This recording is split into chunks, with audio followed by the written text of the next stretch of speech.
नमस्कार दोस्तों, आप लोग का हमारे चैनल में फिर से एक बार स्वागत है। दोस्तों, कुछ निजी कारण एवं ड्यूटी के कारण समय पर आपको सेट नहीं प्रोवाइड करा पाता हूं, उसके लिए माफ़ी चाहता हूं दोस्तों। लेकिन आप अपनी डिटेल पढ़ाई को रोके नहीं, जितना संभव हो सके डिटेल पढ़ने का प्रयास करें, तभी तो उसके आधार पर आप प्रीवियस ईयर क्वेश्चन को सोल्व कर पाइएगा। बाकी आपका लाइक एवं सब्सक्राइब हमें वीडियो बनाने के लिए बहुत ही ज़्यादा मोटिवेट करता है, तो इसी तरह हमारे चैनल पर बने रहें और चैनल को लाइक एवं सब्सक्राइब करें। दोस्तों, जैसे ही समय मिलेगा मैं वीडियो बराबर देते रहूँगा और आप लोग कमेंट करिएगा। मैं सोच रहा हूँ कि ग्रुप डी का भी सेट स्टार्ट करूँ, तो आप अपना राय सलाह ज़रूर दीजिएगा इस क्षेत्र के लिए। तो दोस्तों, जो हम लोग प्रीवियस ईयर क्वेश्चन का सीरीज चला रहे हैं, उसी क्रम में आज आप लोगों के लिए 17/1/2021 का सेकेंड शिफ्ट का क्वेश्चन लेकर आया हूँ। आपको पता है कि हर एक सेट में मैं जीके जीएस का एनालिसिस तो करता ही हूँ, साथ में करंट का न्यू अपडेट भी देता हूँ। इसलिए बेहतर तैयारी हेतु आप हमारे चैनल पर बने रहें तथा चैनल को लाइक एवं सब्सक्राइब कर दें। तो दोस्तों, देखते हैं इस सेट का पहला क्वेश्चन। कहा है कि भारतीय संविधान के किस अनुच्छेद के तहत सार्वजनिक नियोजन के मामलों में अवसरों की समानता की गारंटी प्रदान की गई है। कहता है भारतीय संविधान का कौन ऐसा अनुच्छेद है जो सार्वजनिक नियोजन के मामले में अवसर की समानता की गारंटी देता है। तो अनुच्छेद 16। इसके तहत सार्वजनिक नियोजन में किसी भी व्यक्ति का जाति, धर्म, लिंग ये सब के तहत भेदभाव नहीं किया जाता है। दोस्तों, याद रखेंगे आप लोग कि भारतीय संविधान के भाग 3 जो है दोस्तों, भाग 3 में अनुच्छेद 12 से लेके 35 तक है दोस्तों, मौलिक अधिकार से संबंधित है। और प्रथम मौलिक अधिकार जो है दोस्तों समानता का अधिकार है, जो अनुच्छेद 14 से 18 तक वर्णित है। 14 से 18 इसी का शॉर्ट में यहाँ डिस्क्रिप्शन दिया हुआ है, 3-4 ऑप्शन। 14 में क्या है? विधि के समक्ष समानता, यानी कानून के समक्ष सभी लोग बराबर हैं। यह अनुच्छेद 14 बताता है दोस्तों भारतीय संविधान का। 15 में कहा गया है कि सार्वजनिक स्थान के उपयोग में समानता है। आप सार्वजनिक जगह पे किसी को कोई आने जाने से रोक टोक नहीं सकते हैं, बशर्ते कि उसके द्वारा कुछ गलत काम न किया जा रहा हो। तो 15 नंबर अनुच्छेद में वही है। 16 नंबर तो अभी पढ़ ही लिए। 17 नंबर है दोस्तों, जाति, धर्म, लिंग के आधार पर छुआछूत नहीं माना जाएगा कोई भी व्यक्ति, यानी अस्पृश्यता को समाप्त करने से संबंधित है अनुच्छेद 17। जबकि अनुच्छेद 18 दोस्तों सभी प्रकार के वंशानुगत जो उपाधि है उसको समाप्त करने से संबंधित है, यानी केवल योग्यता के आधार पर उपाधि प्राप्त किया जा सकता है। जैसे कोई पीएचडी किया हुआ रहता है तो उसमें डॉक्टरेट की उपाधि लगाया जाता है, ऐसे करके। आपको पता है दोस्तों कि हर एक सेट में मैं फर्स्ट में और लास्ट में एक क्वेश्चन का आंसर कमेंट करने के लिए कहता हूं। तो आज का आंसर आप लोग कमेंट कीजिएगा कि भारत के मूल संविधान में 7 मौलिक अधिकार दिए गए थे लोगों को। अभी वर्तमान में कितने मौलिक अधिकार हैं, कमेंट कीजिएगा। नेक्स्ट क्वेश्चन देखते हैं। अक्टूबर 2020 तक प्राप्त जानकारी के अनुसार इनमें से कौन अमेजन के सीईओ हैं और ब्लू ओरिजिन के मालिक हैं? तो दोस्तों यह जेफ बेजोस उस समय 2020 तक थे। जेफ बेजोस जो हैं अमेजन के संस्थापक और कार्यकारी अध्यक्ष हैं, लेकिन वर्तमान में अमेजन कंपनी के सीईओ अगर पूछे करेंट में तो एनडी जेसी बताइएगा, क्योंकि उस समय यही थे जेफ बेजोस, लेकिन वर्तमान में एनडी जेसी हैं। कुछ प्रमुख कंपनी का सीईओ आप याद रख सकते हैं, जैसे अल्फाबेट और गूगल कंपनी का सीईओ सुंदर पिचाई जी हैं। यूट्यूब के सीईओ जिसपे कि आप वीडियो अभी देख रहे हैं, नील मोहन जी हैं। एक्स, अभी ट्विटर का नाम बदल के एक्स किया गया है दोस्तों, तो एक्स के सीईओ हैं लिंडा याकारिनो। माइक्रोसॉफ्ट का याद रखिएगा सत्य नडेला जी हैं। एडोब का सीईओ शांतनु नारायण जी हैं। एक माइक्रोन टेक्नोलॉजी है, उसका सीईओ संजय मल्होत्रा जी हैं। तो ये सब प्रमुख कंपनी है, इसका सीईओ आप याद रखिएगा। नेक्स्ट क्वेश्चन देखते हैं। एफएओ एक विशेष एजेंसी है जो यूएन की ओर से कार्य करती है। इसका पूर्ण रूप क्या है? यूएन जो यूनाइटेड नेशन आप लोग जानते ही हैं, यूनाइटेड नेशन ऑर्गेनाइजेशन, इसका ओर से काम करता है एक संस्था है एफएओ। इसका फुल फॉर्म है दोस्तों फूड एंड एग्रीकल्चर ऑर्गेनाइजेशन। तो बहुत सारा बड़े बड़े संस्थाओं का फुल फॉर्म भी पूछ लिया जाता है दोस्तों। एफएओ का full form food and agriculture organisation है। इसकी स्थापना दोस्तों 16 अक्टूबर 1945 को हुआ था और इसका मुख्यालय याद रखिएगा इटली के रोम में है, रोम में। तो इसको ध्यान में रखिएगा। बहुत सारा चीज का फुल फॉर्म पूछता है, याद रखिएगा।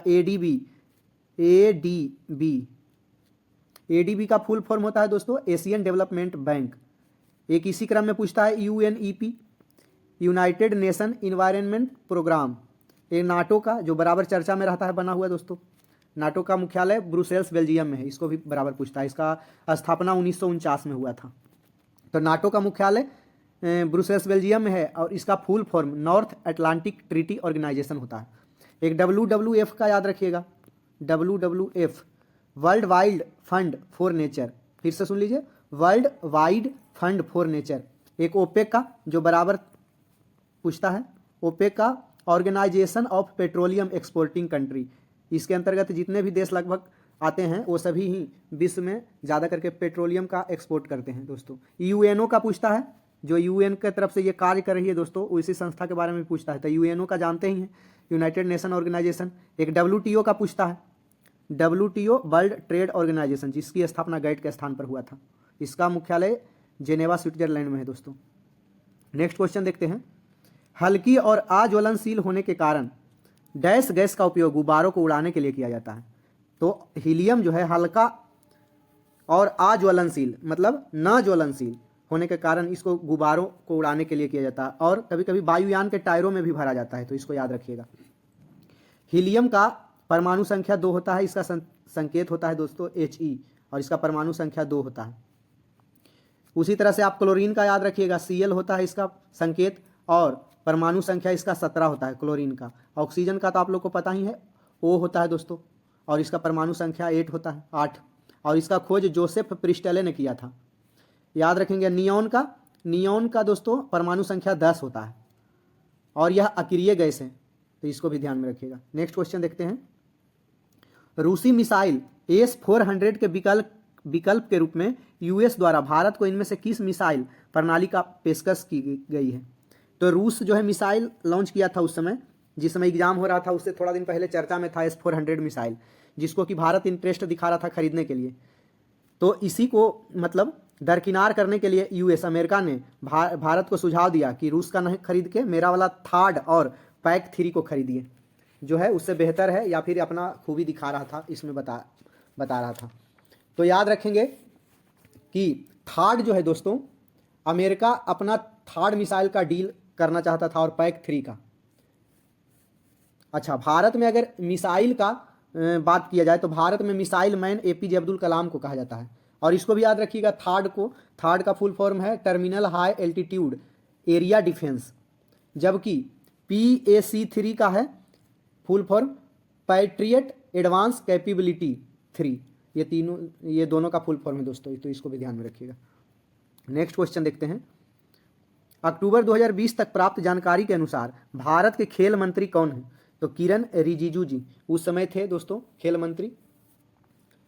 अभी ध्यान में रखेंगे कि पोरबंदर सीट से पहला बार लोकसभा चुनाव जीतने वाला डॉक्टर मनसुख मंडाविया थे। वो मोदी जो सरकार बनाए 3.0 या 3.0 जो कहिए, वो मोदी 3.0 सरकार में केंद्रीय खेल मंत्री इन्हीं को बनाया गया, मनसुख मंडाविया, याद रखेंगे।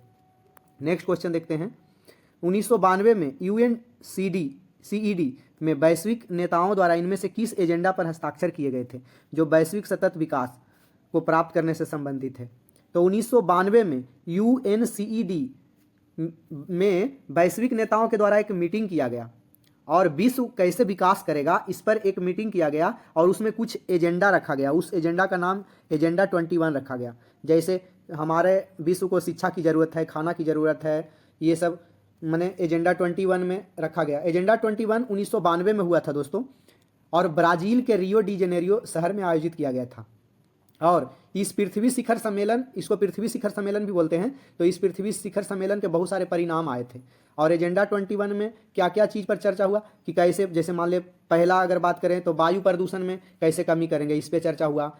वनों की कटाई को कैसे कम करेंगे, ये दूसरा पॉइंट। सूखे से कैसे लड़ेंगे, ये सब तीसरा पॉइंट। जैव विविधता का संरक्षण कैसे करेंगे, तीसरा चौथा पॉइंट। ये सब खतरनाक रेडियोधर्मी का कचरा का प्रबंधन कैसे करेंगे, प्लास्टिक प्रदूषण को कैसे रोकेंगे, ये सब एजेंडा 21 के अंतर्गत रखा गया। ओजोन परत का संरक्षण कैसे करेंगे, ये सब मीटिंग में किया गया था। 1992 में पृथ्वी शिखर सम्मेलन हुआ था दोस्तों, और इसके 5 साल के बाद फिर 1997 में हुआ था। चूंकि 5 साल के बाद हुआ इसलिए इसको +5 सम्मेलन भी कहते हैं। और फिर 2002 में भी पृथ्वी शिखर सम्मेलन हुआ, तो इसके 10 साल के बाद ये पृथ्वी शिखर सम्मेलन हुआ, इसलिए इसको +10 शिखर सम्मेलन भी कहते हैं। तो इसको भी ध्यान में, +10 पृथ्वी शिखर सम्मेलन। नेक्स्ट क्वेश्चन देखते हैं, इनमें से कौन सा IPBES का सही पूर्ण रूप है। तो कभी कभी बराबर पूर्ण रूप पूछा जाता है, तो इसको याद रखिएगा। Inter governmental science policy platform on biodiversity and ecosystem services, इसका पूर्ण रूप है दोस्तों। बहुत सारा पर्यावरण से रिलेटेड पूछ दिया जाता है क्वेश्चन, जैसे ये तो यहाँ पे पढ़ ही लिए। एक पर्यावरण से रिलेटेड एग्जाम में पूछता है ICUN, अगर जो भाई डिटेल में पढ़ रहे होंगे उनको पता होगा। कहा जाता है कि इस स्पीसीज को ICUN के जो है इंडेंजर्ड लिस्ट में रखा गया है या फिर संकटग्रस्त प्रजातियों में रखा गया था। यही ICUN का रेड डाटा सूची जारी किया जाता है जिसमें संकटग्रस्त प्रजाति को रखा जाता है दोस्तों। तो ICUN कर दिए हैं, IUCN इसका पूर्ण रूप होता है दोस्तों international union for conservation of nature. तो इसको याद रखेंगे, इसी में रेड डाटा सूची में प्रजाति को रखा जाता है ताकि उसका संरक्षण किया जा सके। और विश्व पर्यावरण दिवस मनाया जाता है 5 जून को, जो कि फेवरेट क्वेश्चन है दोस्तों, ये भी बराबर पूछा जाता है। नेक्स्ट क्वेश्चन देखते हैं, पंचमढ़ी बायोस्फीयर रिजर्व इनमें से किस राज्य में स्थित है? तो पंचमढ़ी बायोस्फीयर रिजर्व मध्य प्रदेश में है दोस्तों। बहुत सारा बायोस्फीयर रिजर्व पूछा जाता है। अभी याद रखेंगे करेंट में भारत में 18 बायोस्फीयर रिजर्व हैं दोस्तों, तो इसको ध्यान में रखिएगा करेंट में। जैसे प्रमुख का भी रट के रखिएगा, जैसे दलमा वन्य जीव अभ्यारण्य झारखंड में है, गिर राष्ट्रीय उद्यान गुजरात में है, डम्फा अभ्यारण्य मिजोरम में है, भद्रा अभ्यारण्य कर्नाटक में है, किबुल लामजाओ राष्ट्रीय उद्यान मणिपुर में है। अच्छा, कभी कभी बोल रहा हूँ दोस्तों राष्ट्रीय उद्यान, बहुत सारा राष्ट्रीय उद्यान जो है दोस्तों उसको बायोस्फीयर रिजर्व का भी दर्जा मिल चुका है सबको, इसलिए डम्फा अभ्यारण्य मिजोरम में है। किबुल लामजाओ के बारे में आप लोग जानते हैं कि तैरता हुआ झील वहीं पे है दोस्तों, उसी उद्यान में। और ये सबको प्रमुख के तौर पे याद रखिएगा। नेक्स्ट क्वेश्चन देखते हैं, इनमें से कौन सी ब्रिटिश भारत के अंतर्गत जो 1773 से 1911 की राजधानी थी? तो दोस्तों कलकत्ता, भारत की पहली राजधानी कलकत्ता हुआ करती थी दोस्तों, जो 1773 से 1911 तक थी। 1912 में भारत की राजधानी कलकत्ता से दिल्ली हस्तांतरित की गई दोस्तों, क्योंकि 11 तक तो थी, 11 में घोषणा किया गया था। कलकत्ता से दिल्ली जो राजधानी हस्तांतरित किया गया था, उस समय भारत का वायसराय लॉर्ड हार्डिंग था। और ब्रिटेन के राजा जॉर्ज पंचम, याद रखेंगे इसको, पूछ लेता है एग्जाम में, जॉर्ज पंचम, ब्रिटेन का राजा जॉर्ज पंचम के भारत आगमन के समय बंगाल विभाजन रद्द करके भारत की राजधानी कलकत्ता से दिल्ली हस्तांतरित करने की घोषणा किया गया था 1911 में। और अभी वर्तमान में दिल्ली है जो रायसीना हिल्स पे स्थित है। कभी कभी पूछता है कि भारत की राजधानी कहाँ है स्थित, तो रायसीना हिल्स पर।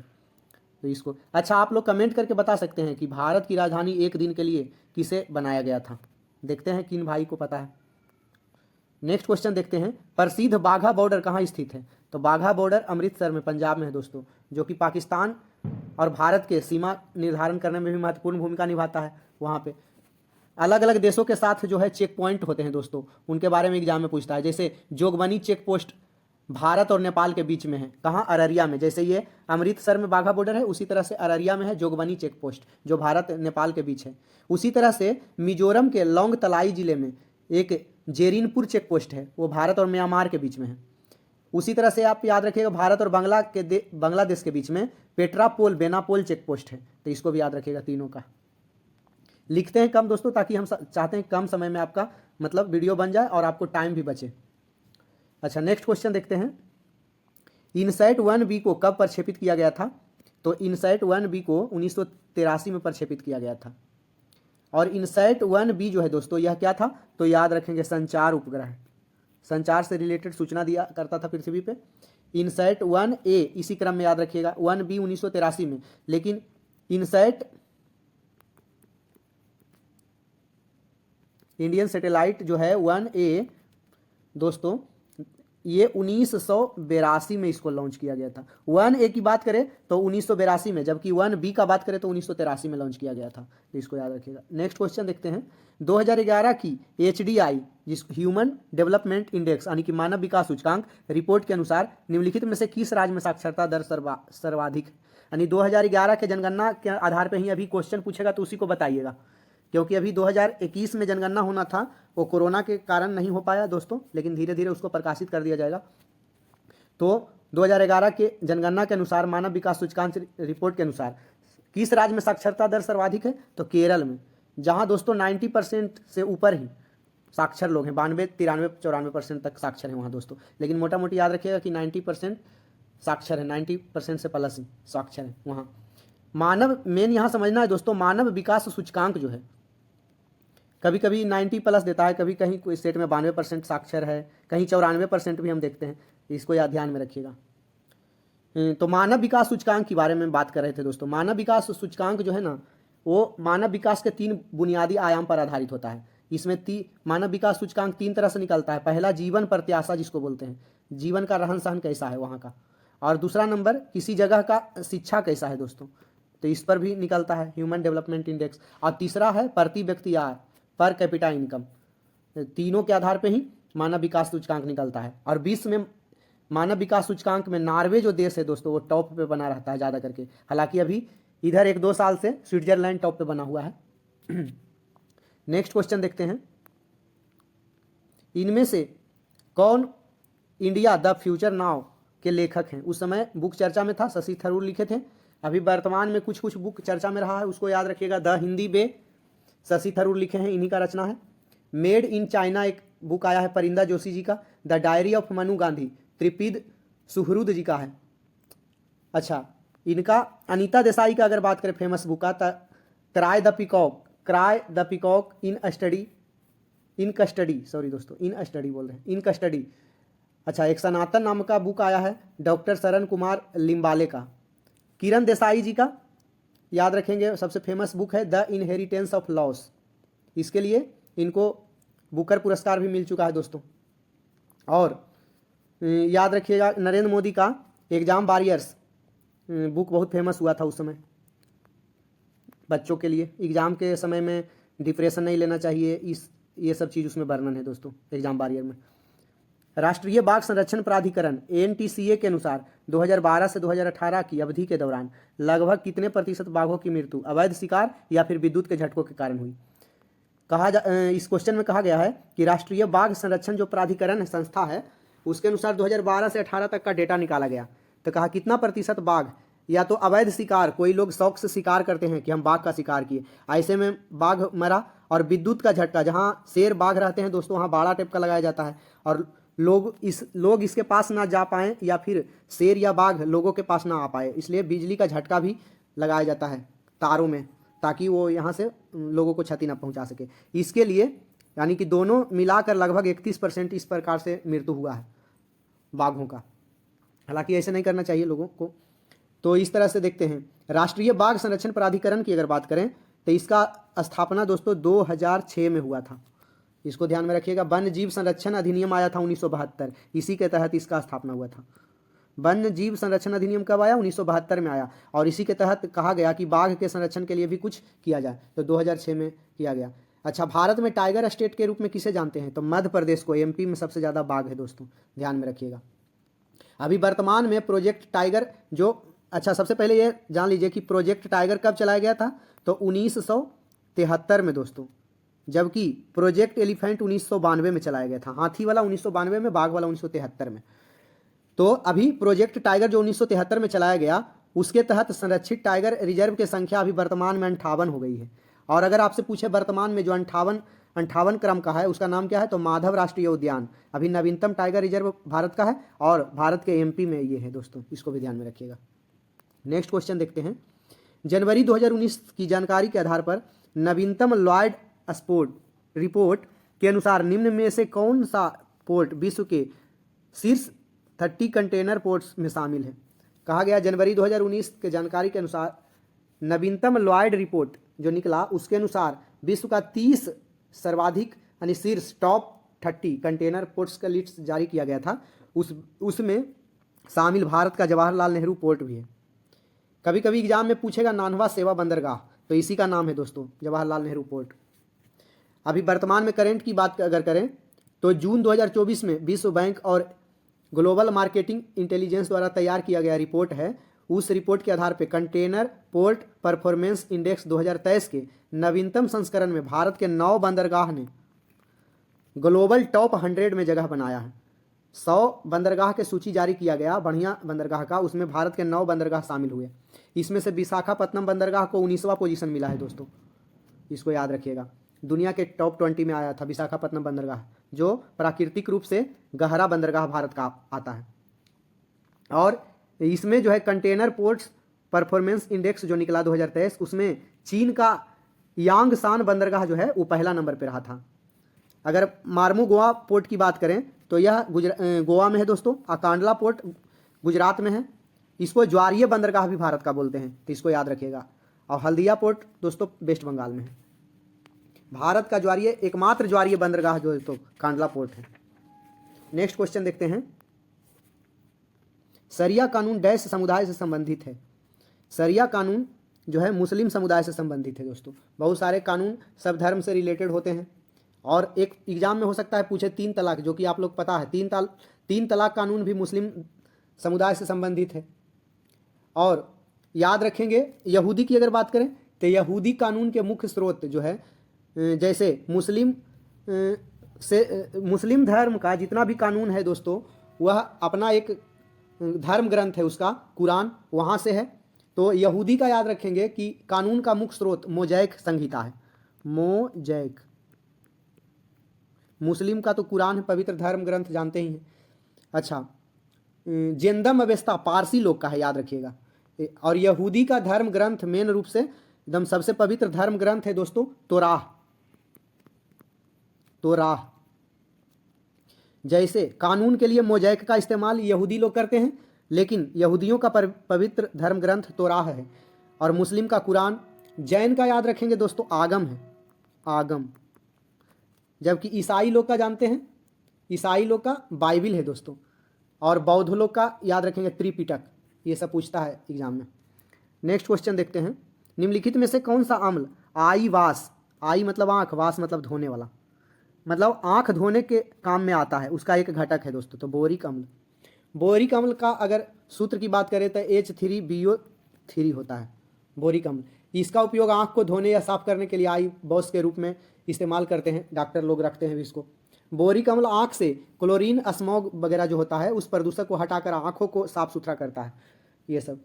सल्फ्यूरिक अम्ल के बारे में आप लोग को पता है, H2SO4 होता है इसका रासायनिक सूत्र H2SO4, और इसका उपयोग आर्द्रता ग्राही के रूप में किया जाता है। अम्लों का राजा भी इसे बोलते हैं H2SO4 को, तो इसको भी ध्यान में रखिएगा। अगर हाइड्रोक्लोरिक अम्ल की बात करें तो हाइड्रोक्लोरिक अम्ल खाना पचाने के काम में आता है दोस्तों, हमारे शरीर में पाया जाता है। और सिरका में एसिटिक अम्ल पाया जाता है, ये पहला ऑप्शन, सिरका में एसिटिक अम्ल होता है। बाकी एग्जाम में पूछता है दोस्तों एक एस्कॉर्बिक एसिड कहाँ पाया जाता है, तो खट्टे फलों वगैरह में पाया जाता है, उससे स्कर्वी, अस्थि मज्जा से संबंधित रोग दूर होते हैं। साइट्रिक अम्ल खाने के चीज़ में फ्लेवर के रूप में प्रयोग किया जाता है दोस्तों। फॉर्मिक अम्ल चींटी के डंक में उपयोग किया जाता है, तो ये सब याद रखिएगा। निम्नलिखित में से कौन सी उपग्रह सुविधा जो है अत्याधुनिक डेटा अधिग्रहण प्रणाली से सुसज्जित है, जो विभिन्न उपग्रहों से डेटा प्राप्त करती है। कहता है इनमें से कौन उपग्रह की सुविधा ऐसा है जो अत्याधुनिक डेटा प्रणाली से लैस है, मतलब आजकल का टेक्नोलॉजी से मतलब लैस है, जिसको हम बोलते हैं अपडेटेड है, जो सब तरह से उपग्रह से डेटा प्राप्त कर लेता है। तो इसका नाम है IMG-EOS। IMG-EOS का मतलब क्या होता है दोस्तों, integrated, M for multi mission और G for ground segment 4। EOS तो बराबर आप लोग पढ़ते ही हैं, EOS 1, EOS 2 ऐसे करके। तो EOS मतलब होता है अर्थ ऑब्जर्वेशन सैटेलाइट। फिर से बोल देता हूँ पूरा इसका full form, integrated multi mission ground segment for earth observation satellite. इसी तरह से AGEOS का पूर्ण रूप क्या है, तो Antarctica ground station for earth observation satellite, तो इसको याद रखिएगा। SAT-1 इसका पूर्ण रूप याद रखिएगा कि हो जाता है। सबसे पहले इसको ये ध्यान में रखिएगा कि भारत को मौसम संबंधी जितना भी भविष्यवाणी होता है कि इतना तारीख को चक्रवात आएगा, इतना तारीख को ये होगा, मौसम का हाल, आकाश साफ रहेगा, ये सब जो ट्रैकिंग का जो सेवा प्रदान किया जाता है, ये सब दोस्तों SAT साइट के द्वारा प्रदान किया जाता है। और इसको प्रदान करने के लिए यह 1 सितंबर 2016 में लॉन्च किया गया था इसको। और इसरो के बारे में तो आपको पता ही है कि इसरो का स्थापना 15 अगस्त 1969 को हुआ था और इसका मुख्यालय कर्नाटक के बेंगलुरु में है। नेक्स्ट क्वेश्चन देखते हैं। अपनी प्रमुख योजना स्वच्छ भारत मिशन के माध्यम से भारत सरकार का लक्ष्य डैश का निर्माण करना है। कहता है अपनी प्रमुख योजना, यानी भारत सरकार का एक प्रमुख योजना है स्वच्छ भारत मिशन। इसके तहत भारत सरकार का लक्ष्य क्या है? तो स्वच्छ भारत मिशन के तहत भारत का लक्ष्य है कि भारत को प्रदूषण मुक्त वातावरण बनाना है। भारत को प्रदूषण मुक्त वातावरण बनाना है। बहुत सारा जो है पुराने योजनाओं के बारे में भी पूछते रहता है, तो उसको भी ध्यान में रखिएगा।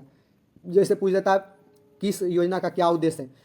प्रधानमंत्री स्वामित्व योजना आया था, उसका क्या उद्देश्य है? तो ई संपत्ति कार्ड के वितरण किए जाने से संबंधित था। अटल पेंशन योजना आया तो पेंशन के प्रावधान वाला योजना था वो। मेक इन इंडिया, इसका क्या था उद्देश्य दोस्तों? देश में मैन्युफैक्चरिंग को बढ़ावा देना था। संपदा योजना एक आया, खाद्य प्रसंस्करण को बढ़ावा देना था।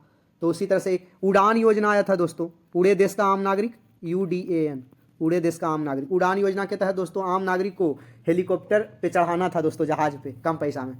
उज्ज्वला योजना आया, इसका उद्देश्य था कि गांव के महिलाओं को सिलेंडर गिफ्ट करना, BPL परिवार से जो संबंध रखते हैं या कम आय वाले, ताकि प्रदूषण मुक्त रहे और गांव के लोग जो माँ बहन खाना बनाते हैं धुआं में, वो बीमार भी कम पड़े। तो ये सब उद्देश्य पूछता है। अभी वर्तमान में एक सूर्योदय योजना निकला है हाल फिलहाल में, इसका उद्देश्य क्या है? तो बिजली के खपत को कम करना और जो प्राकृतिक ऊर्जा है उसको बढ़ावा देना।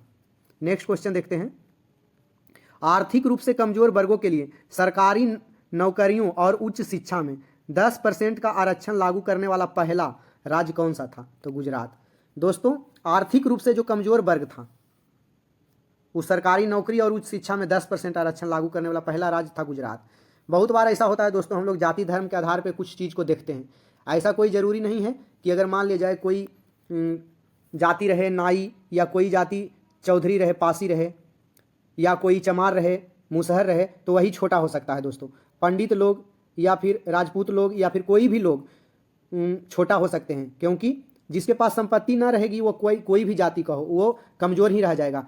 इसको बढ़ावा देने के लिए सरकार ने आर्थिक रूप से कमज़ोर वर्ग के लिए 10% आरक्षण लागू किया था, ताकि उसको भी समान अधिकार मिल सके आगे बढ़ने का। वो अगर कोई गरीब है और मतलब बड़ा खानदान में पैदा लिया है, तो मतलब उसका तो दोष नहीं है दोस्तों, क्योंकि हो सकता है कि वह राजपूत खानदान में पैदा लिया है, लेकिन वह पूरा गरीब फैमिली में पैदा ले लिया, तो जाति से तो कुछ होने वाला नहीं है। तो इसके लिए भारत सरकार ने सरकारी नौकरी और उच्च शिक्षा में 10% का आरक्षण लागू किया, और उसको देने वाला पहला राज्य गुजरात था दोस्तों। अच्छा, इसके लिए, और यह 2019 में, इसको भी ध्यान में रखिएगा, आर्थिक रूप से कमजोर वर्ग को जनवरी 2019 में गुजरात ने सर्वप्रथम लागू किया था। इसके लिए भारतीय संविधान में संशोधन किया गया था 2019 के द्वारा, 103वां, और 10% आरक्षण लागू किया गया। 103वां भारतीय संविधान संशोधन अधिनियम 2019 किया गया था दोस्तों। और सवर्ण में जो क्रीमी लेयर की सीमा 8 लाख रुपया रखा गया, कि 8 लाख रुपया उसका वार्षिक आय निर्धारण किया गया इसके तहत, उससे ज़्यादा नहीं होना चाहिए, नहीं तो लाभ नहीं मिलेगा। एक BP मंडल आयोग थे, उन्हीं के सिफारिश पर OBC को 27% का आरक्षण सरकारी नौकरी में दिया गया। हालांकि कुछ राज्य 27% से ज़्यादा दे चुके हैं, अपना स्पेशल मतलब एक्ट बना के अपने राज्य में। अच्छा, आरक्षण का उद्देश्य क्या है? तो आरक्षण का उद्देश्य सभी वर्ग को राष्ट्र के मुख्य धारा में जोड़ना है। जैसे मान लिया जाए कोई चमार जाति से है, तो उसको बेचारा को छूट मिलेगा, तब तो वो थोड़ा आगे आएगा, नौकरी पाएगा, फिर अपना फैमिली को आगे बढ़ा के हम लोग के बराबर लेवल में लाएगा, या फिर जो भी, ताकि उसको कोई दबा ना सके।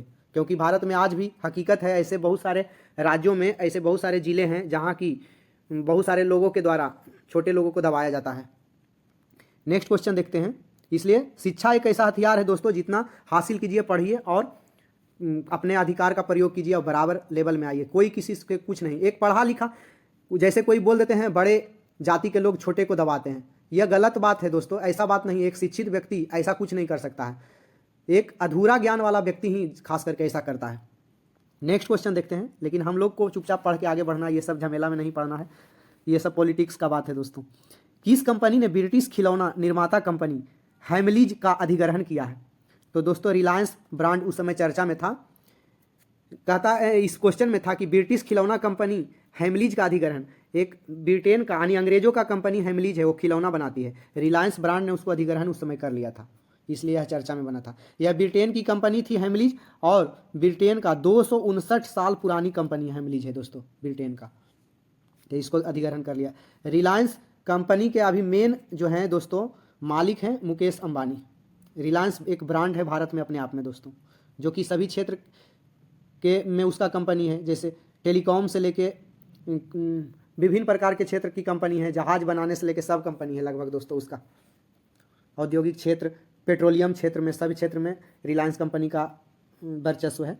निम्नलिखित में से कौन सा भारत के द्वितीय प्रधानमंत्री लाल बहादुर शास्त्री का स्मारक है? विजय घाट। ऐसा क्वेश्चन बहुत कम देखने को मिलता है दोस्तों, लेकिन आने के बाद आदमी को हिला देता है। अभी देखिए बहुत दिन के बाद समाधि स्थल के बारे में पूछा है। प्रमुख समाधि स्थल आप लोग पढ़ के ही जाइएगा। जैसे अभी राजघाट 1 नंबर ऑप्शन दिया गया है, किनका समाधि स्थल है? तब महात्मा गांधी का है दोस्तों। शांति वन की अगर बात करें तो ये किनका है? जवाहरलाल नेहरू का है। किसान घाट चौधरी चरण सिंह जी का है, तो इसको याद रखिएगा। शक्ति स्थल किनका है? इंदिरा गांधी का है। अभय घाट मोरारजी देसाई का है। वीर भूमि राजीव गांधी का है। सदैव अटल अटल बिहारी वाजपेयी का है। मेरा एक एग्जाम में पूछा है दोस्तों, अटल बिहारी वाजपेयी का समाधि स्थल का नाम क्या है? तो याद रखिएगा सदैव अटल। तो ये सब पूछता है एग्जाम में। नेक्स्ट क्वेश्चन देखते हैं, इंपॉर्टेंट बता दिए बहुत। पुरातत्वविद बीबी लाल ने मेरठ जिले के हस्तिनापुर में कब खुदाई की थी? तो 1951 से लेके 52 के बीच खुदाई किए थे दोस्तों। हस्तिनापुर प्राचीन नगरी है, महाभारत काल में प्रसिद्ध थी दोस्तों। इसको पांडवों ने बसाया था। पांडवों ने, सॉरी दोस्तों, इंद्रप्रस्थ बसाया था। इंद्रप्रस्थ जो कि दिल्ली में है। और हस्तिनापुर में ये दुर्योधन लोग यानी कि ये सब रहा करते थे। यहीं पे गए थे कृष्ण भगवान कि दो न्याय अगर तो आधा दो, पर इसमें भी यदि बाधा तो दे दो केवल 5 ग्राम। ऐसा करने के लिए भगवान हस्तिनापुर आए और पांडव का संदेशा लाए। भगवान हस्तिनापुर आके पांडव का संदेशा लाए थे कि अगर न्याय से हमको मतलब चाहिए जमीन तो आधा देना पड़ेगा, क्योंकि हम भी आपके भाई हैं। तो बीबी लाल ने मेरठ जिले के यही हस्तिनापुर में 51 और 52 में खुदाई किए थे दोस्तों। अच्छा, बीबी लाल को इन्हें 2000 में याद रखेंगे, सन 2000 में इनको पद्म भूषण सम्मान भी दिया गया था। बीबी लाल ने हस्तिनापुर उत्तर प्रदेश, एक शिशुपालगढ़ ओडिशा, पुराना किला दिल्ली, कालीबंगन राजस्थान, ये ऐसा बहुत सारा ऐतिहासिक स्थल के खुदाई करवाए थे। अच्छा, इससे रिलेटेड प्रमुख संस्था क्या है? पुराने जो है ऐतिहासिक स्थल के खुदाई का जो है संचालन का जो भूमिका कौन निभाता है दोस्तों? तो ASI जो है, जिसको कि बोलते हैं आर्कियोलॉजिकल सर्वे ऑफ इंडिया, और इसकी स्थापना 1861 में हुई थी दोस्तों। भारतीय पुरातत्व जो सर्वेक्षण है ASI, उसका स्थापना अलेक्जेंडर कनिंघम ने किया था, और इन्हें ही भारतीय पुरातत्व सर्वेक्षण का जनक भी यानी कि पिता भी कहा जाता है। तो इसको भी ध्यान में रखिएगा, अलेक्जेंडर कनिंघम को। आनंदपुर शाही प्रस्ताव कब पारित किया गया था? तो 1973 में पारित किया गया था। कुछ जो है दोस्तों प्रस्ताव या फिर समिति कब पारित किया गया था, इस सब बारे में पूछते रहता है एग्जाम में, समितियों के बारे में। जैसे पूछता है चेलैया समिति किससे संबंधित है? तो बराबर फेवरेट क्वेश्चन है रेल का, कर से रिलेटेड है। स्वामीनाथन समिति जनसंख्या नीति से संबंधित है। सत्यम समिति वस्त्र नीति से है। खुसरो समिति कृषि साख से है। तो ये सब समिति के बारे में पूछते रहता है दोस्तों। अभी कुछ जो आता है वर्तमान में, फलना समिति के आधार पर किया गया, फलना समिति पे निर्णय दिया गया, तो वो सब वर्तमान में भी रट के रहिएगा, क्योंकि हो सकता है एग्जाम में पूछे कि किसने 5 बैच की जजों ने ये फैसला सुनाया फलना समिति। उसमें जो वरिष्ठ रहते हैं जज, उन्हीं के नाम पे समिति का निर्धारण किया जाता है, या फिर प्रमुख जो होते हैं संस्था के। नेक्स्ट क्वेश्चन देखते हैं, बाबर ने इब्राहिम लोदी को कब हराया था? तब बाबर ने इब्राहिम लोदी को 1526 में हराया था दोस्तों। 1526 में पानीपत का प्रथम युद्ध हुआ था बाबर और इब्राहिम लोदी के बीच। 1526 याद रखिएगा, 1556 और 1761। पहला युद्ध पानीपत का 1526 में, दूसरा युद्ध पानीपत का 1556 में, और तीसरा युद्ध 1761 में। एक ट्रिक याद रखिएगा, इसको हम ऐसे ही रटे थे, पानी पिया खाना खाया, पानी पिया खाना खाया, चांद देखा घर गया और मर गया। पानी पिया मतलब पानीपत का प्रथम युद्ध 1526 याद रखेंगे दोस्तों, हो गया। खाना खाया मतलब दोस्तों खानवा का युद्ध राणा सांगा और बाबर के बीच हुआ था, तो 26 के बाद 27 याद रखिएगा, 1527 में। उसी तरह से चांद देखा मतलब चंदेरी का युद्ध, तो मेदिनी राय और बाबर के बीच हुआ था, यह 27 के बाद 1528 में हुआ था। और उसके बाद घर गया मतलब घाघरा का युद्ध महमूद लोदी और बाबर के बीच हुआ था 28 के बाद 1529 में। और मर गया मतलब बाबर मर गया तो 1530 में। तो 1500 पानीपत का प्रथम युद्ध 26 में, खानवा का युद्ध 27 में, चंदेरी का युद्ध 28 में, घाघरा का युद्ध 29 में, और बाबर मर गया 1530 में। फिर से सुन लीजिएगा इसको। नेक्स्ट क्वेश्चन देखते हैं, असहयोग और खिलाफत आंदोलन कब शुरू किए गए थे? तो ये 1920 में शुरू किए गए थे दोस्तों। सितंबर 1920 में कलकत्ता में जो संपन्न भारतीय राष्ट्रीय कांग्रेस का विशेष अधिवेशन था, वहीं महात्मा गांधी ने असहयोग के प्रस्ताव को प्रस्तावित किए थे। और नागपुर अधिवेशन में असहयोग प्रस्ताव CR दास, चित्तरंजन दास ने प्रस्तावित किया था। CR दास जो है याद रखेंगे, नागपुर अधिवेशन में असहयोग प्रस्ताव पर ये प्रस्तावित किए थे। और 1 वर्ष में स्वराज का नारा गांधी जी ने असहयोग आंदोलन के समय ही दिया था। और 5 फरवरी 1922 में चौरा चौरी कांड हुआ था, जिसमें थाना में आग लगा दिया गया था। और लगभग 1922 में हुआ था, याद रखिएगा, 22 पुलिसकर्मी उसमें जलकर शहीद हो गए थे, उसमें एक दरोगा था। और इसी से क्षुब्ध होकर महात्मा गांधी ने 5 फरवरी 1922 को असहयोग आंदोलन वापस ले लिया था दोस्तों। तो इसको भी ध्यान में रखिएगा कि कब चालू किया गया, 1920 में, और 22 में वापस ले लिए थे उसी घटना के कारण, ताकि और दिक्कत ना हो जाए। नेक्स्ट क्वेश्चन देखते हैं, इनमें से कौन सा तरल पदार्थ आंत से अवशोषित वसा को ग्रहण करता है और अतिरिक्त द्रव को अतिरिक्त कोशिकीय स्थान से वापस रक्त में ले जाता है? कहता है इनमें से कौन सा ऐसा तरल पदार्थ है जो कि आंत से अवशोषित वसा को ग्रहण करता है। जो वसा हमारे शरीर में आंत से अवशोषित किया जाता है, उसको अतिरिक्त द्रव को जो है अतिरिक्त कोशिकीय स्थान से वापस रक्त में लेके चल जाता है, तो लसिका उसको बोलते हैं। याद रखेंगे कि उच्च श्रेणी के जंतु में परिवहन के लिए रक्त परिवहन तंत्र और लसिका तंत्र उपस्थित होता है। रक्त का याद रखेंगे, प्लाज्मा से आप लोग याद रखिएगा कि रक्त का 55% भाग प्लाज्मा और 45% भाग रक्त कणिकाओं का बना होता है। और रक्त प्लाज्मा में प्रमुख प्रोटीन क्या पाया जाता है? तो फाइब्रिनोजेन या प्रोथ्रोम्बिन और हिपैरिन बोलते हैं, तो उसको भी याद रखिएगा रक्त प्लाज्मा में। अब प्लाज्मा में लगभग 90% से ऊपर दोस्तों जल पाया जाता है, तो इसको भी ध्यान में रखिएगा। एक अभी हम बताएं, फाइब्रिनोजन रहित जो प्लाज्मा होता है उसको सीरम बोलते हैं। प्लाज्मा में तो रक्त प्लाज्मा में तो फाइब्रिनोजन रहता ही है, लेकिन जिस प्लाज्मा में फाइब्रिनोजन नहीं रहेगा तो उसको सीरम बोलते हैं, सीरम। इसीलिए फाइब्रिनोजन रहित प्लाज्मा को सीरम कहते हैं। नेक्स्ट क्वेश्चन देखते हैं, 2018-19 के मानसून पश्चात अनुमानों के आधार पर भारत के कॉफी बोर्ड के अनुसार भारत का सबसे बड़ा कॉफी उत्पादक राज्य कौन सा है? 18-19 में जो निकला था डाटा, उसके अनुसार भारत का सबसे बड़ा कॉफी उत्पादक राज्य कौन था? कर्नाटक था। अभी भी वर्तमान में याद रखिएगा कर्नाटक ही बना हुआ है, याद रखेंगे। कॉफी उत्पादन में विश्व में सबसे बड़ा कौन है? जैसे भारत में कर्नाटक, तो वर्ल्ड में ब्राजील कॉफी का सबसे बड़ा उत्पादक देश है। और भारत जो है विश्व में कॉफी उत्पादन में 6ठा पोजीशन पर है वर्तमान में, इसको ध्यान रखिएगा। अभी भारतीय कॉफी बोर्ड के अनुसार बोला, ये डाटा निकला। तो भारतीय कॉफी बोर्ड का स्थापना कब हुआ था? तो भारतीय कॉफी बोर्ड का स्थापना 1942 में हुआ था दोस्तों। और कॉफी अनुसंधान संस्थान कर्नाटक के चिकमंगलुरु में स्थित है, तो इसको भी ध्यान में रखिएगा। बहुत सारा राज्य का पीछे सेट में ही करवा दिए थे दोस्तों कि मतलब कौन राज्य उत्पादन में किस नंबर पे है, कहाँ पे क्या उपजता है। गेहूं में जैसे यूपी है 1 नंबर पे, दलहन में कौन है दोस्तों? तो दलहन में मध्य प्रदेश है, तिलहन में राजस्थान है। ऐसे करके पिछला सेट में भी करवा दिए हैं, तो उस सबको भी सुनते चलिए। प्ले लिस्ट भी बना हुआ है चैनल पे। नेक्स्ट क्वेश्चन, सभी वीडियो में एक ही चीज़ बोलने में झूठ मूठ के टाइम ज़्यादा व्यर्थ खत्म होता है। डैश में डार्क बाउंड्री वाले सेल को एक्टिव सेल कहा जाता है। किस में डार्क बाउंड्री एक होता है, उसको उस सेल को एक्टिव सेल कहा जाता है। तो MS एक्सल जो है उसमें डार्क बाउंड्री वाला एक सेल होता है, उसको एक्टिव सेल कहा जाता है, तो इसको ध्यान रखिएगा। और MS एक्सेल में, अब कंप्यूटर आप पढ़े होंगे तो MS एक्सेल में रॉ और कॉलम बने होते हैं दोस्तों। जब निकालिएगा MS एक्सेल कंप्यूटर में, तो रॉ इस तरह से रहेगा और कॉलम ये चौखूटा करके बना रहेगा दोस्तों। तो ये चौखूटा वाला जो कटाव रहता है, पूरा कटाव, इसी को दोस्तों सेल बोलते हैं। इस खाने को, चौकोर खाने को सेल बोलते हैं, तो ध्यान में रखिएगा।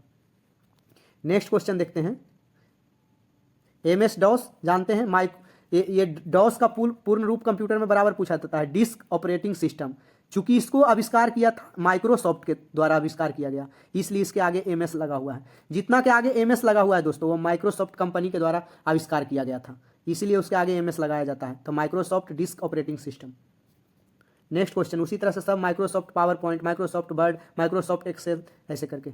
नेक्स्ट क्वेश्चन देखते हैं, ONGC इनमें से किस क्षेत्र के अंतर्गत आता है? तो ONGC इनमें से ऊर्जा क्षेत्र में आता है दोस्तों, क्योंकि ONGC है दोस्तों, ये क्या करता है, ऊर्जा का ही भरपाई पूरा करता है, क्योंकि एक गैस है और गैस ऊर्जा का स्रोत है। गैस से हमें विभिन्न प्रकार की चीज़ काम में प्रयोग में लाते हैं, जैसे गैस से गाड़ियाँ चलती है, खाना बनाते हैं, विभिन्न प्रकार का चीज़ हम उपयोग करते हैं, इसलिए यह ऊर्जा का क्षेत्र के अंतर्गत ONGC आता है। अच्छा, इसका फुल फॉर्म होता है दोस्तों इसका oil and natural gas corporation limited, ऐसे करके इसका पूर्ण रूप होता है दोस्तों। और ONGC की स्थापना 1956 में हुआ था, तो इसको भी ध्यान रखिएगा। और ONGC का मुख्यालय न्यू दिल्ली में है, ND न्यू दिल्ली में है, तो इसको भी ध्यान में रखिएगा। ONGC क्या है, तो एक महारत्न कंपनी है। ONGC 69% कच्चा तेल और 70% प्राकृतिक गैस का पूर्ति भारत को करता है। यह महारत्न कंपनी है। अभी याद रखेंगे, भारत में करंट अफेयर की बात करें तो भारत में अभी वर्तमान में 14 महारत्न कंपनियां हो चुकी है दोस्तों, उनमें से ONGC भी एक है। अभी हाल फिलहाल में महारत्न का दर्जा किसे दिया गया, तो हाल कंपनी को, हाल मतलब दोस्तों हिंदुस्तान एरोनॉटिक्स लिमिटेड को। कब, तो 2024 में मिला है। नेक्स्ट क्वेश्चन देखते हैं, निम्नलिखित में से किस प्रोग्राम का लक्ष्य स्वरोजगार के अवसरों का सृजन करना है, तो PMRY का इसका उद्देश्य है दोस्तों स्वरोजगार का अवसर सृजन करना, मतलब खुद का रोजगार। क्योंकि भारत बहुत बड़ा कंट्री है दोस्तों, हालांकि जनसंख्या पे दृष्टिकोण से देखें तो अभी विश्व में 1 नंबर पे बना हुआ है, लेकिन डेटा वर्ल्ड रिपोर्ट का नहीं आया है, लेकिन समझ लीजिए कि 1 नंबर पे भारत अब बन चुका है। तो सभी लोगों को रोजगार देना पॉसिबल नहीं है दोस्तों। जैसे भारत का सबसे बड़ा नियोक्ता एग्जाम में पूछता है कौन है, तो भारतीय रेलवे है, जिसमें कि भी वर्तमान में 12 लाख प्लस कर्मचारी कार्य कर रहे हैं। तो खाली इतना बड़ा रेल है जो 12 लाख कर्मचारी को नौकरी दे रहा है। इसी तरह से बैंक कुछ देता है, कुछ SSC दे रहा है, इस तरह से मिला के कुछ टीचर में जा रहे हैं, लेकिन सभी लोगों को नौकरी देना पॉसिबल नहीं है, नहीं। इसलिए भारत में स्वरोजगार के बढ़ावा, चाहे सभी विश्व के सभी कंट्री को स्वरोजगार का बढ़ावा देना चाहिए ताकि लोग आत्मनिर्भर हो सकें। इसी के लिए PMRY बनाया गया और इसी प्रोग्राम का लक्ष्य जो है स्वरोजगार का सृजन करना है दोस्तों। अच्छा, इस चीज़ को ध्यान में रखिएगा कि PMRY का पूर्ण रूप क्या है, तो प्रधानमंत्री रोजगार योजना। और इसका जो है शुरुआत कब किया गया था दोस्तों, तो 1993 में, ध्यान में रखिएगा 1993 में। उसी तरह से एक NRHM का पूर्ण रूप है नेशनल रूरल हेल्थ मिशन, जबकि ICDS का पूर्ण रूप क्या है, तो integrated child development service, ISSA। इसका पूर्ण रूप है सेवा शिक्षा अभियान।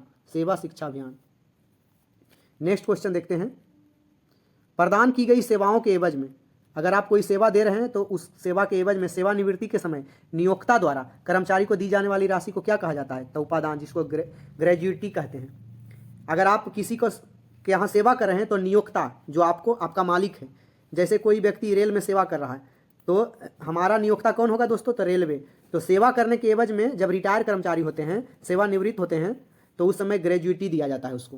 पेंशन किसे कहते हैं दोस्तों, पेंशन एक निधि या ऐसा कोष होता है जिसमें किसी कर्मचारी के रोजगार के वर्षों के दौरान पैसा जोड़ा जाता है और उससे कर्मचारी के सेवानिवृत्ति के बाद उस कर्मचारी को भुगतान कर दिया जाता है, पेंशन कहा जाता है। बोनस, काम करने के एवज में दोस्तों क्या किया जाता है, बीच बीच में उसके काम को प्रोत्साहित करने के लिए, उसके टैलेंट को प्रोत्साहित करने के लिए और मन से काम करने के लिए कुछ राशि प्रदान किया जाता है दोस्तों, उसी को बोनस कहते हैं। और भविष्य निधि, तो भविष्य निधि जिसको कि पब्लिक प्रोविडेंट फंड भी बोलते हैं या फिर लोक भविष्य निधि भी कहते हैं उसको, लोक भविष्य निधि, वो भारत में बचत और कर बचत करने के लिए प्रयुक्त एक जमा योजना होता है, जिसमें कि कुछ लोग अपने नौकरी के समय में या फिर बढ़िया समय में वो पैसा जमा करते हैं उसमें। नेक्स्ट क्वेश्चन देखते हैं, प्रथम लोकसभा चुनाव कब आयोजित किए गए थे, तो 1951-52 में प्रथम लोकसभा चुनाव आयोजित किए गए थे। पहली लोकसभा चुनाव में 400, याद रखेंगे 489 सीट पे चुनाव हुआ था और पहली लोकसभा में चुनाव 68 चरण में हुआ था। अभी कुछ समय पहले 2019 में 17वीं लोकसभा चुनाव हुआ था दोस्तों और 18वीं लोकसभा चुनाव 2024 के मध्य में हुआ था 7 चरण में। अभी वर्तमान में करंट में पूछे कि वर्तमान में 18वीं लोकसभा का चुनाव हुआ कितना चरण में, तो 7 चरण में। कब हुआ, तो 19 अप्रैल से 4 जून 2024 के बीच हुआ। 2024 में 18वां लोकसभा का चुनाव हुआ, 7 चरण में हुआ। इसको पक्का याद रखिएगा, पूछ देगा हो सकता है। पहला जो लोकसभा चुनाव हुआ था, भारतीय राष्ट्रीय कांग्रेस 364 सीट के साथ जो है सत्ता में आ गया था। फिर से बोल देते हैं, 489 सीट पे पहला लोकसभा चुनाव हुआ था, 68 चरण में हुआ था, 364 सीट जीत के कांग्रेस सत्ता में आई थी। नेक्स्ट क्वेश्चन देखते हैं। अभी 18वां लोकसभा का चुनाव हुआ दोस्तों, उसमें आप लोग बता दीजिएगा कि लोकसभा के अध्यक्ष वर्तमान में कौन है। कैश मेमोरी कहाँ स्थित होती है? तो सीपीयू में होती है दोस्तों कैश मेमोरी। बहुत बार मोबाइल में देखते होंगे कैश बना हुआ होता है कांचे, उसको लोग बहुत सारा डिलीट कर देते हैं। तो क्या होता है, इसका बहुत सारा लाभ होता है, वो डिलीट नहीं करना चाहिए, वो कोई वायरस वगैरह नहीं होता है दोस्तों। यह एक प्राइमरी और सेकेंडरी मेमोरी की तुलना में बहुत तेज होता है इसे, और इसका लाभ क्या है, इससे सीपीयू प्राथमिक मेमोरी की तुलना में अधिक तेजी से एक्सेस करने में मिलता है। और कैश मेमोरी रैम की तरह ही अस्थायी उपयोग के लिए डेटा जो है जमा करके रखता है। सीपीयू का पूर्ण रूप क्या होता है, तो कंट्रोल प्रोसेसिंग यूनिट या सेंट्रल प्रोसेसिंग यूनिट होता है। रैम का रैंडम एक्सेस मेमोरी होता है, एक्सेस मेमोरी। और सीयू का कंट्रोल यूनिट होता है दोस्तों। और मॉनिटर तो आउटपुट डिवाइस है, जैसे इनपुट और आउटपुट होता है। इनपुट में माउस आता है दोस्तों, इनपुट डिवाइस, और आउटपुट की अगर बात करें तो मॉनिटर। भू आकृतियों और उनकी उत्पत्ति के अध्ययन को क्या कहा जाता है? जितने भी भू आकृति हैं या फिर उनकी उत्पत्ति कैसे हुई, इन सब का अध्ययन भू आकृति विज्ञान के अंतर्गत किया जाता है। तो इसको ध्यान में रखिएगा। अगर जलवायु विज्ञान के बारे में बताएं तो जलवायु से संबंधित जो भी अध्ययन किया जाता है उसे जलवायु विज्ञान कहते हैं। और जल से संबंधित जो अध्ययन किया जाता है जिससे पता चलता है जल विज्ञान कहते हैं। जबकि मिट्टी से संबंधित जो भी अध्ययन किया जाता है जिस भूगोल में, तो विज्ञान बोलते हैं उसको दोस्तों, उसको मृदा भूगोल कहते हैं। मिट्टी से संबंधित जो है विज्ञान को, मिट्टी से संबंधित रिसर्च वाले विज्ञान को मृदा भूगोल भी कहा जाता है दोस्तों। इसमें मृदा भूगोल में क्या होता है, मिट्टी के निर्माण, संरचना और विशेषता का वैज्ञानिक अध्ययन किया जाता है। जबकि जलवायु विज्ञान में किसी विशेष स्थान की जलवायु का अध्ययन किया जाता है। और जल विज्ञान में जल से रिलेटेड चीज। नेक्स्ट क्वेश्चन देखते हैं। महासागरों के सतही जल का औसत तापमान कितना होता है? तो 17 डिग्री सेल्सियस होता है दोस्तों महासागर का। और सामान्य रूप से ये महासागर का तो सतही जल का औसत तापमान 17 डिग्री है औसत तापमान, लेकिन सामान्य रूप से यानी जनरली महासागर के धरातलीय स्थिति है उसका औसत तापमान दोस्तों लगभग 27 डिग्री सेल्सियस होता है, यानी 26.7 डिग्री सेल्सियस, कभी कभी 27 डिग्री भी बोलते हैं। रूम टेम्परेचर भी कभी कभी कहता है कोई दोस्तों कि कमरे के ताप पर द्रव अवस्था में पाई जाने वाली धातु तो पारा होती है। और कमरे के ताप पर द्रव अवस्था में पाई जाने वाली अधातु कौन है? तो ब्रोमीन। तो कमरा का ताप कितना होता है दोस्तों? तो लगभग वही 27 डिग्री सेल्सियस होता है कमरा का तापमान। इसको भी याद रखिएगा। कभी कभी पूछ देता है कि कमरा का तापमान जो हम लोग पढ़ते हैं, कमरा का तापमान जनरली कितना होता है? तापमान को प्रभावित करने वाला बहुत सारा कारक होता है दोस्तों, ऐसा नहीं कि सब जगह टेम्परेचर वही हो। क्योंकि अभी हम लोग पढ़े कि महासागर के सतही जल का तापमान 17 डिग्री है, जबकि जनरली 26.7 डिग्री सेल्सियस होता है। तो तापमान सब जगह अलग होने का कारण है बहुत सारा, जैसे अक्षांश रेखा तापमान को प्रभावित करता है। जैसा अक्षांश रेखा के नज़दीक रहेंगे, जैसे 0 डिग्री अक्षांश के नज़दीक रहेंगे तो ज़्यादा गर्म महसूस करेंगे। 20 डिग्री हम लोग का 23.5 डिग्री है अक्षांश रेखा, भारत से कर्क रेखा जो भारत के बीचों बीच से होकर गुजरती है, तो वहाँ पे थोड़ा कम गर्मी लगेगा। ध्रुवों की ओर और कम गर्मी लगेगा। तो अक्षांश रेखा तापमान को प्रभावित करती है। स्थल और जल की उपस्थिति भी तापमान को प्रभावित करती है। उस क्षेत्र में चलने वाली अस्थायी, मानसूनी, स्थानीय हवाएं, ये सभी तापमान को प्रभावित करती है। महासागरीय धाराएं भी तापमान को प्रभावित करती है। नहीं चाहते हुए बहुत कुछ डिटेल में बोल देता हूं दोस्तों, इसलिए वीडियो लंबी होती है। अगर वीडियो में टाइम बिताइएगा तो आप ही को नॉलेज होगा। बहुत बार सोचता हूँ शॉर्ट में निकलने सब की तरह, और भी यूट्यूब पे बहुत जगह सेट देखता हूँ, बहुत शॉर्ट में लोग करा देते हैं, लेकिन हमको लगता है थोड़ा सा और बता दें, लेकिन बाद में देखते हैं वीडियो बहुत लंबा हो जाता है बनाने के बाद देखते हैं। इनमें से कौन गूगल के संस्थापक में से एक है? तो लैरी पेज, याद रखेंगे, संस्थापक में से एक हैं। ऐसा क्यों बोला दोस्तों? क्योंकि लैरी पेज और सर्गेई ब्रिन 2 व्यक्ति मिलकर किए थे, इसलिए एक लैरी पेज यहाँ पे नाम दिया है, एक का याद रखिएगा सर्गेई ब्रिन। ये दोनों मिलकर गूगल का स्थापना किए थे। और गूगल का स्थापना कब हुआ था? तो बराबर पिछला सेट में भी कराए थे, 1998 में हुआ था। मार्क जुकरबर्ग की अगर बात करें तो फेसबुक जो सोशल मीडिया ऐप है, सोशल मीडिया प्लेटफॉर्म उसको बोलिए, उसका संस्थापक मार्क जुकरबर्ग है। और जॉन कॉम, तो याद रखेंगे व्हाट्सअप जो हम लोग चलाते हैं तो इसी के संस्थापक ये जॉन कॉम हैं और ब्रायन एक्टन, दोनों मिलकर किए थे। जबकि याद रखेंगे ये जेरी यांग है। याहू का नाम सुने, हालांकि अब तो उतना यूज नहीं किया जाता है। याहू ये गूगल के तरह ही है, जैसे गूगल क्रोम यूज करते हैं उसी तरह से याहू भी है। तो इसका संस्थापक जेरी यांग है। और जेरी यांग के साथ डेविड फिलो थे, दोनों मिलकर किए थे याहू के स्थापना। कृषि एवं सहकारिता विभाग भारत, जिसको development of agriculture and cooperation of India के अनुसार विश्व स्तर पर दालों के उत्पादन में भारत का लगभग कितना % योगदान है? अभी थोड़ा देर पहले ही बताए थे दोस्तों कि सबसे ज़्यादा जो उत्पादन करता है भारत में, उसके बारे में पूछा जाता है एग्जाम में। अभी थोड़ा देर पहले पूछा था, दाल में बताए थे कि भारत में दाल सबसे ज़्यादा उत्पादन कौन करता है दोस्तों? तो मध्य प्रदेश, सब प्रकार के दाल। और विश्व स्तर पर दाल के उत्पादन में भारत का योगदान 25% है, 1/4। मतलब पूरा 100 किलो वर्ल्ड में पूरा एक साल में अगर दाल उत्पादन हो रहा है तो अकेले 25 किलो दाल जो है भारत उत्पादन करता है। और मध्य प्रदेश भारत का सबसे बड़ा दाल उत्पादक राज्य है। बहुत बार एग्जाम में पूछा जाता है कि प्रोटीन का सर्वाधिक स्रोत क्या है? तो दाल होता है दोस्तों, दाल से हमें प्रोटीन मिलता है। और याद रखिएगा, हालांकि सबसे ज़्यादा प्रोटीन दोस्तों सोयाबीन में पाया जाता है, लेकिन दाल में भी प्रोटीन का जो है उच्च स्रोत दाल भी प्रोटीन का होता है। और 10 फरवरी को हर साल, इंपॉर्टेंट क्वेश्चन इसको याद रखिएगा, 10 फरवरी को हर वर्ष अंतर्राष्ट्रीय दलहन दिवस मनाया जाता है। अभी जैसे मध्य प्रदेश दाल का सबसे बड़ा उत्पादक है, अभरक का याद रखेंगे झारखंड है, अभी तिलहन का बताए थे दोस्तों राजस्थान है, उसी तरह से काजू का सबसे बड़ा उत्पादक राज्य केरल है, तो ये सब याद रखेंगे। थोरियम का, मोनाजाइट का, ये सब दोस्तों केरल है, तो ये सब याद रखिएगा जो कि एग्जाम में पूछता है। गेहूं का, गन्ना का, ये सब दोस्तों उत्तर प्रदेश है दोस्तों। नेक्स्ट क्वेश्चन, सब्जी का भी उत्तर प्रदेश है। नेक्स्ट क्वेश्चन देखते हैं, मानव के आमाशय में कौन सा अम्ल उत्पन्न होता है? अभी थोड़ा देर पहले बताए थे दोस्तों, हाइड्रोक्लोरिक अम्ल, जो कि पचाने के काम, खाना पचाने के काम आता है, वो HCl उसका सूत्र होता है दोस्तों, हाइड्रोक्लोरिक अम्ल का। अच्छा, हाइड्रोक्लोरिक अम्ल भोजन को पचाने में मदद करता है। प्रत्येक दिन मनुष्य का जो आमाशय होता है पेट, वो 2.5 से 3 लीटर हाइड्रोक्लोरिक अम्ल का उत्पादन करता है, उसी से खाना पचता है। और अगर लैक्टिक अम्ल की बात करें तो मानव के मांसपेशी में अनॉक्सी श्वसन, श्वसन 2 प्रकार के होते हैं दोस्तों, एक ऑक्सी श्वसन और एक अनॉक्सी श्वसन। ऑक्सी श्वसन में ऑक्सीजन के सहयोग से श्वसन होता है, और अनॉक्सी श्वसन में ऑक्सीजन के अनुपस्थिति में होता है। तो मनुष्य के मांसपेशी में बिना ऑक्सीजन के, यानी कि अनॉक्सी श्वसन के कारण जो श्वसन प्रक्रिया होती है, उसी के फलस्वरूप लैक्टिक अम्ल का जो है जमाव हो जाता है, जिससे मांसपेशियों में दर्द भी होता है दोस्तों। साइट्रिक अम्ल अभी हम लोग बताए थे, चर्चा किए थे कि खट्टे फलों में नींबू, संतरा, आंवला, ये सब में पाया जाता है साइट्रिक अम्ल दोस्तों। सल्फ्यूरिक अम्ल H2SO4 का भी चर्चा किए थे, सल्फ्यूरिक अम्ल, और इसे अम्लों का राजा भी कहा जाता है, अभी थोड़ा देर पहले बताए थे। नेक्स्ट क्वेश्चन देखते हैं, और ये क्वेश्चन जो है दोस्तों यहाँ पे ख़त्म हो चुका है। आज का सेट यहीं पे समाप्त करते हैं, फिर से मिलते हैं एक नए सेट के साथ।